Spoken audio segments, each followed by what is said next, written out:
Shalom Bapak Ibu kasih Tuhan yang diberkati.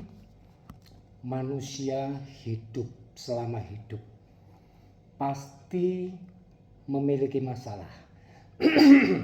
Bagaimana caranya kita menghadapi masalah? Kita menerobos masalah. Satu, banyak-banyak berdoa, minta pertolongan Tuhan. Minta hikmat dari Tuhan. Minta kekuatan. Ya, percaya dan beriman kepada Tuhan. Tuhan pasti tolong itu. 3, ya, baca dan lakukan firman. Nanti dari baca firman kita akan lebih dekat kepada Tuhan, lebih mengenal Tuhan, apa maksud kehendak Tuhan. Ya, nanti dapat kekuatan, dapat bimbingan dari Tuhan. Andalkan kekuatan Allah. Ya, kalau Allah sanggup melakukannya, tidak ada satupun yang mustahil bagi Allah. Terus hadapi masalah itu, jangan tinggalkan lari dari masalah. Hadapi bersama Tuhan Yesus. Panggil dia, Tuhan, tolong Tuhan. Tolong kami Tuhan. Sabar dan tekun mengikuti cara-cara Tuhan. Ya. Terus apa? Kita ini loh punya perlengkapan senjata Allah. Pergunakan perlengkapan senjata Allah untuk perang melawan pencobaan, melawan masalah-masalah. Ya. Kita gunakan itu. Kebenaran, keadilan, iman, kasih, damai sejahtera, kebenaran, kerelaan, ketopong, keselamatan kita gunakan, pedang roh kita gunakan, yaitu firman Tuhan itu. Kita gunakan, perkatakan firman, imani, percaya firman itu akan terjadi dalam hidupmu. Sabar dan setia menanti pertolongan Tuhan. Sebab kalau ada ujian itu datangnya dari Tuhan. Ya, ujian itu membuat kita apa? Membuat kita ini supaya belajar lebih lagi, ya.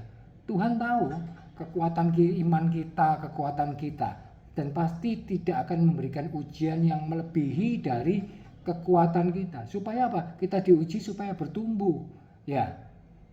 Supaya kita bertumbuh itu ada di Ayub 23 ayat 10, asalkan mau. Ya, nanti dibaca juga. Untuk juga membuktikan kemurnian iman kita. Apakah iman kita murni percaya kepada Tuhan Yesus? Ya, di 1 Petrus itu ya, dari 1 Petrus 1 ayat 7. Nanti bisa dibaca sendiri, ya. Untuk mendewasakan rohani kita perlu dewasakan dengan baca firman, terus kemudian ada ujian datang yang dari Tuhan. Ya, itu di situ iman itu yang tekun, ya, menghasilkan buah-buahnya yang matang. Di Yakobus 1 itu ada, nanti bisa dibaca.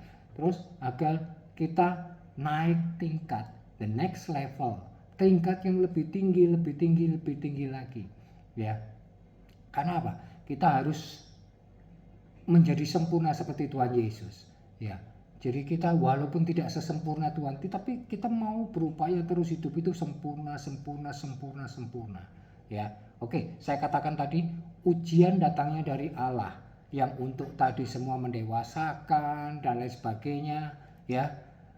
Oke, yang kemudian ada pencobaan. Beda ujian dengan pencobaan. Kalau pencobaan itu datangnya dari iblis. Ingat, ketika Tuhan Yesus berada di padang gurun, Tuhan Yesus pun setelah 40 hari puasa, ya, itu dicobai sama iblis.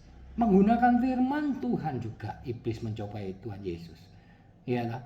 Nah, iblis mencobai itu tujuannya apa?